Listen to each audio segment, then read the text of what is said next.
So I have tried to learn 7 or 8 languages, but when people ask me, well, how many languages do you speak? And what I often say is, what I am interested in is not in how many languages I speak, but in how many impossible languages I could never speak.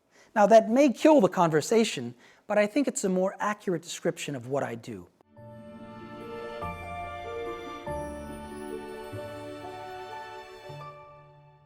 The field of what is called linguistics, I sometimes also like to call language sciences. And in fact, at my university, linguistics or language sciences is part of the faculty of psychology and language sciences. We're inside the psychology department. We're actually inside what's called the faculty of brain sciences. Emphasizes that this is an approach to human language that, although language has many cultural facets and cultural backgrounds, emphasizes that we're looking for what I might call natural laws of the human mind. Human languages are an instinct that manifest themselves no matter what environment, what culture a child is raised in a way that certain blocks of grammatical development, such as babbling and the first word and 2-word phrases, seem to be almost part of a biological development, a biologically scheduled development for children, almost the way that we, lose teeth or grow hair at certain ages.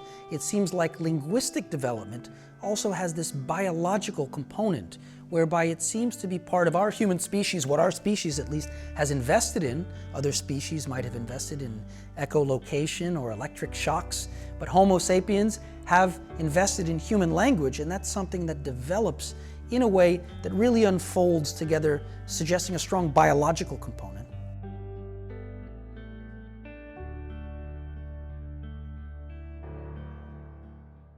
So one of the ways that linguistics has changed a lot over the last 200 years is that it's really changed from being a kind of search for national identity, which it was at the beginning of the 19th century, to a search for what are the natural laws of the human mind. So in the beginning of the 19th century, there was a great focus on what is the relationship, for example, of German to Sanskrit. Many of you may have heard of the Grimm brothers, who collected fairy tales, but were also linguists who formulated what's known as Grimm's Law, which looked at the relationship between, for example, consonants in different languages. It looked, for example, at the fact that the word is father in English, but pater in Latin, tree in Latin, but 3 in English. And so a lot of these relationships between consonants were part of Grimm's Law. And so Grimm's Law was really looking at a lot of the comparisons between different languages and different countries. And that whole tradition looked very much at the history of language. It began to formulate what was known as the Indo-European hypothesis, the idea that the languages of Europe and even of India were related historically to a proto-language that we've never seen written. We've never seen Proto-Indo-European written down, although caves were even found in China of the Tocharian language. And so we have some ideas of where the Indo-European people might have lived, such that they migrated through Europe, through India, and even through Western China. But a great focus of linguistics in the 19th century was on the relationship between language and national identity and history. And with some of these influences from adjacent fields, like biology, chemistry, and geology, the field of linguistics began to shift away from looking only at questions of national identity and culture, and instead looking more at what are the laws, as I said, of the human mind. What are the ways that languages can change? What are the rules of consonant systems? What are the possible and impossible orders of subject, object, and verb?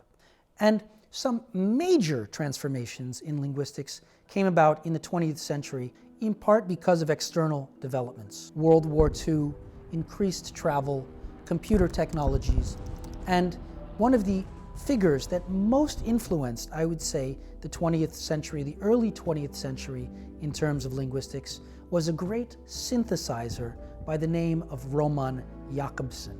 And what Jacobson ushered in particular was the notion that I'd like to introduce here of what is called markedness. And markedness is related to the fact that many oppositions in human language that we might think are symmetric are actually not symmetric. And if we just think of driving, we might think, well, right and left are equally symmetric. But we know that if we drive, for example, in the United States, a right turn and a left turn are not symmetric. A left turn is more dangerous and has more restrictions on it than a right turn. And so Jacobson's notion of markedness showed that many oppositions in human language are not necessarily binary oppositions, but one of them is more marked compared to the other. And Jacobson used evidence from these different domains. What are the sounds that children learn first? What are the sounds that are most difficult for people with brain damage? And what are the sounds that are found across the languages on Earth more widespread than others?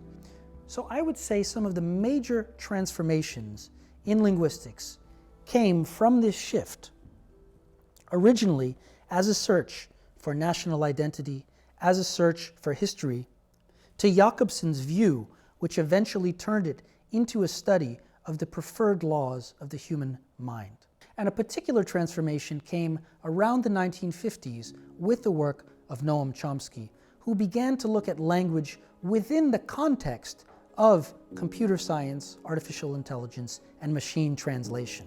At that time, during the Cold War, of course, there was a great emphasis on automatic translation between English and Russian.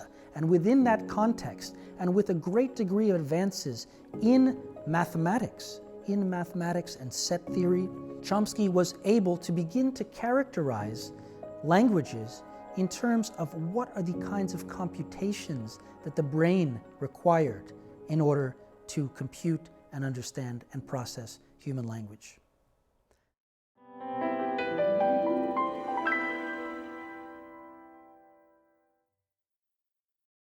So I have tried to learn 7 or 8 languages, but when people ask me, well, how many languages do you speak? I emphasize there's a difference between being a linguist or a language scientist and being a polyglot. And what I often say is, what I am interested in is not in how many languages I speak, but in how many impossible languages I could never speak. Now that may kill the conversation, but I think it's a more accurate description of what I do.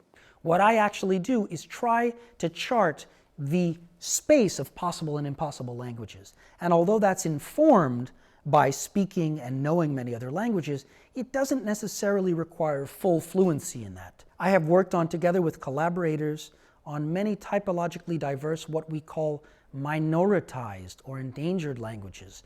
Languages that are lesser known, languages that sometimes have, for reasons unrelated to their value in science, less prestige.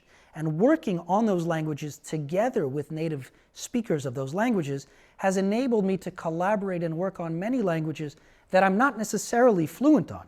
Part of the partnerships that I've had in the language sciences has given me the opportunity to work with scholars in South Africa on languages like Zulu, Xhosa, and Sesotho, to work together in the former Yugoslavia with Serbian, Croatian, Bosnian, and Slovenian.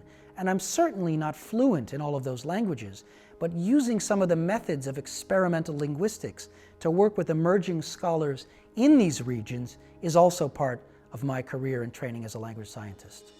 So once one has some background in linguistic typology and in linguistics, it might make it easier to learn additional languages, the same way that if one plays, for example, 5 or 6 different musical instruments, to add a new musical instrument to your repertoire might not be as difficult once you've mastered some of the basic elements of music.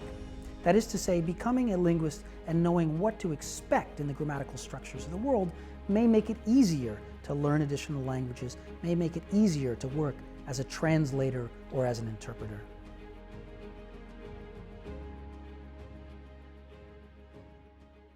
As I've mentioned with a couple of the examples from earlier, sometimes daily work in the language sciences, like work in biology as well, might involve an emphasis on very small problems that nonetheless can shed light on larger questions when considered. So for example, some of my work has involved a 400-page book on only 2 verbs in the Basque language, have and be. Nonetheless, the variation in these two verbs across every little village in the Basque country is again revealing of some of the limits of what kind of variation can and cannot be found as you go from one village to the next, as you go from one dialect to the next. So many problems in the language sciences, like in biology with the study of fruit flies or one very small organism, can nonetheless be used to shed light on larger problems. We know that Darwin, with just the study of birds and their beaks in the Galapagos Islands, was able to develop an entire theory of evolution on the basis of one or two case studies.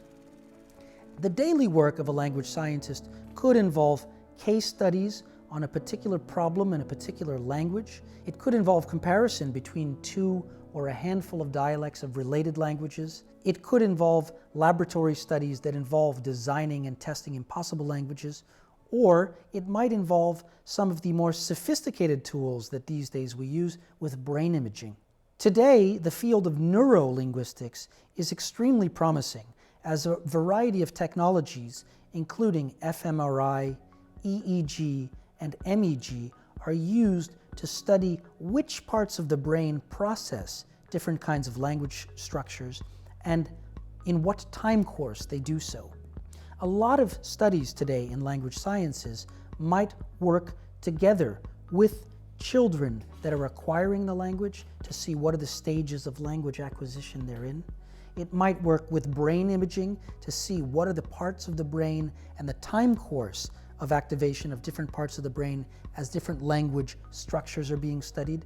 It might involve working with patients that have aphasia or other brain damage in order to understand what are the mechanisms that might be used to rehabilitate those patients and enable them to fill in some of the gaps in their language system. Or it might involve research into endangered fragments of little understood languages, be they past or present. So it can vary quite widely. Some of my day-to-day research at the moment has focused on what we might call the alternative communication systems to normal speech, and these would include signed languages and whistled languages, and the question of how signed and whistled languages might employ alternate channels in order to use the same kinds of structures that we find in spoken language, using these alternate coding systems and looking at whether the same kinds of principles, although at a more abstract level, used in speech are also used when people whistle or sign in order to communicate with one another. Thank you for watching this episode of First Lecture. If you like this video, hit subscribe for more awesome content. See you on the next journey.